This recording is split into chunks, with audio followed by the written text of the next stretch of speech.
Hello everyone, we are here for understanding the graphical representation of frequency distribution. It is a rest of the part of unit number 1. We can represent the frequency distribution by two methods. There are first one is graph and second one is by diagram. Graphs are generally drawn for grouped frequency distribution.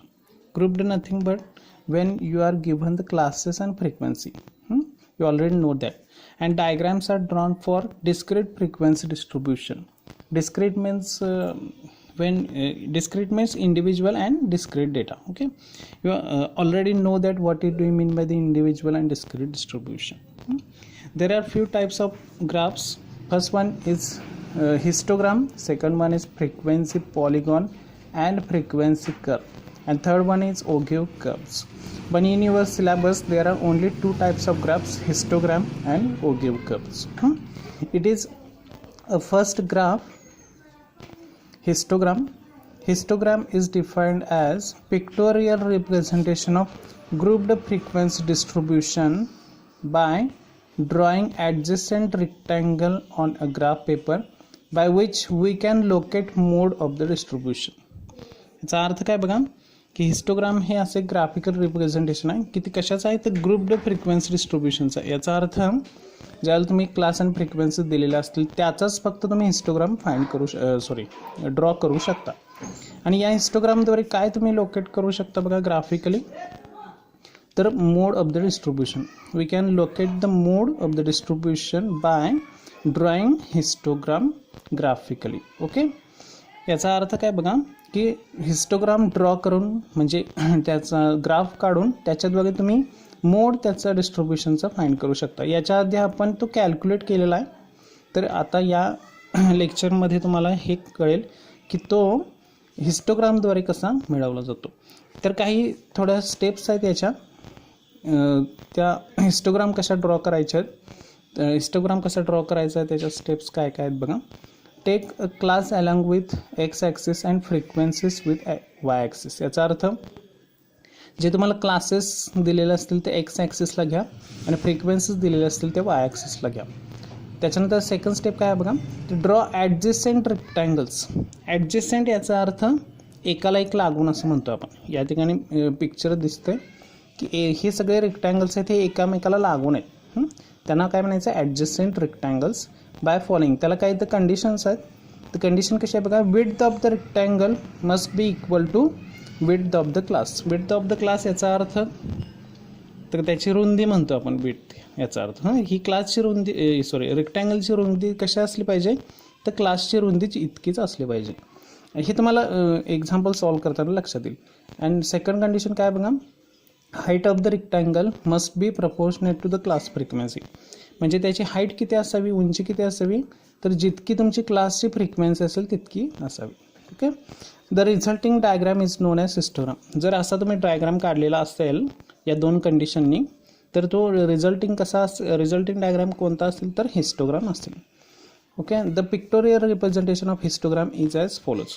तर याचा तर histogram जर तुम्ही draw केला तर तो तुम्हाला असा दिसू शकेल.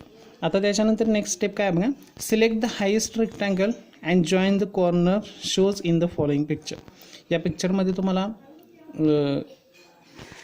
हे दाखवेन, पिक्चरमध्ये तुम्हाला जसे कॉर्नर्स जॉईन करायचे आहेत हे या पिक्चरमध्ये दाखवलेलं आहे. And draw the perpendicular from the point of intersection of two lines to the x axis. The perpendicular where meet the x-axis the point is known as mode of the distribution. याचा अर्थ काय बघा की याच्यामध्ये highest rectangle तुम्ही select करायचं आहे. त्या हायेस्ट रेक्टँगल सिलेक्ट केल्यानंतर जे काही कॉर्नर्स असतील म्हणजे आता हे कॉर्नर्स तुम्हाला जॉईन करायचे. मग या पिक्चरमध्ये दाखवलेलं आहे हे कॉर्नर तुम्ही जॉईन केल्यानंतर या इंटरसेक्शन पॉईंटमधून जर तुम्ही परपेंडिक्युलर याचा अर्थ लंब म्हणतो आपण त्याला, तर लंब एक्स ॲक्सिसला जर टाकल्यानंतर हा परपेंडिक्युलर ज्या ठिकाणी एक्स ॲक्सिसला मीट करतो म्हणजे छेदतो इंटरसेक्ट करतो तो पॉईंट तुमचा काय असतो तर मोड असतो. ओके, हे तुम्हाला हे फोटो काढून पाठवल्यानंतर हे एक्झाम्पलद्वारे कसं फाइंड केलं जातं किंवा मोड फाइंड केलं जातं आपण आता पाहूया. आता हे फर्स्ट एक्झाम्पल आहे बघा. For the following data draw histogram and hence obtain mode from it. आता हे तुमचं एक्झाम्पल आहे. मार्क्स आणि नंबर ऑफ स्टुडंट्स दिलेत. तर मार्क्स म्हणजे याचा अर्थ क्लासेस आहेत आणि हे नंबर ऑफ स्टुडंट्स याचा अर्थ फ्रिक्वेन्सीज आहेत.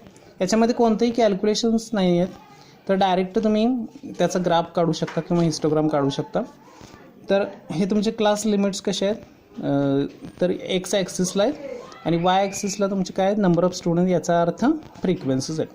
मग आता पहिला रेक्टँगल कसा आहे बघा. 0 to 10 हा क्लास नाही आहे, नाहीतर या ठिकाणी सुद्धा क्लास रेक्टँगल आला असता. आता 10 to 20 डायरेक्ट फर्स्ट काय आहे बघा 4 इतके स्टुडंट्स आहेत, त्यामुळे 4 ही फ्रिक्वेन्सी इतकी प्रपोर्शनेट त्याचा रेक्टँगल ड्रॉ केलेला आहे. तर या पद्धतीनं सेकंड कोणता क्लास आहे 20 to 30 आहे, 7 इतकी ही त्याची हाईट आहे. या पद्धतीनं ड्रॉ केलेलं रिझल्टिंग डायग्राम कसा असेल तर त्याला हिस्टोग्राम असं म्हणलं जातं. तर या हिस्टोग्राममध्ये त्यांनी स्टेपमध्ये काय सांगितले की select the highest rectangle and join such types of corners. याच्यामध्ये हे कॉर्नर्स तुम्ही जॉईन करा and find and from the point of intersection of 2 lines draw perpendicular to the x axis. This perpendicular where meet the x axis, this point is called as mode of the distribution. म्हणजे हे corner join केल्यानंतर या intersection पॉईंटपर्यंत तुम्ही जर perpendicular draw केला x ॲक्सिसला तर हा पॉईंट म्हणजे तुमचा काय असतो मोड असतो 35 असेल. मग आता हेच जर आपण क्रॉस चेकिंगसाठी हे जर कॅल्क्युलेट करून पाहिलं तर मोड क्लास कसा येतो तर मोड क्लासचा फॉर्म्युला तुम्हाला माहिती आहे, याच्या आधी कॅल्क्युलेट केलेला आहे की class which has maximum frequency म्हणून याच्यावरून हा क्लास 30 to 40 येतो. मोडचा हा फॉर्म्युला ठेवल्यानंतर याच्यामध्ये संपूर्ण व्हॅल्यू पुट केल्यानंतर F4 म्हणजे काय F0 म्हणजे काय सगळं माहिती आहे तुम्हाला. तर ह्या व्हॅल्यू पुट केल्यानंतर त्याचा मोड काय येतो बघा तर 35.55 येतो. याचा अर्थ मोड आपला करेक्ट आहे. याच पद्धतीने तुम्हाला सेकंड एक्झाम्पलसुद्धा ड्रॉ करून दिलेला आहे. हे अंडरस्टँडिंग करून घ्या की क्वेश्चन काय बघा. वेजेस आहेत आणि नंबर ऑफ वर्कर्स आहेत. आता 0 to 5, 5 to 10 अशा पद्धतीनं क्लासेस आहेत. म्हणजे त्याचे क्लास इंटरवल सी फक्त त्याचा चेंज होतं. इथं फक्त 10 आहे, या ठिकाणी फक्त काय होईल तर 5 असेल. तर कॅल्क्युलेशन केल्यानंतर तो 21.9 येतो आणि जर हा डायग्राम काढलेला असेल तर यावरून तो किती येतो तर 22 येतो. म्हणजे 21.9 आणि 22 हे एकच आहे. या पद्धतीने हे अंडरस्टँडिंग करून घ्या. ओके.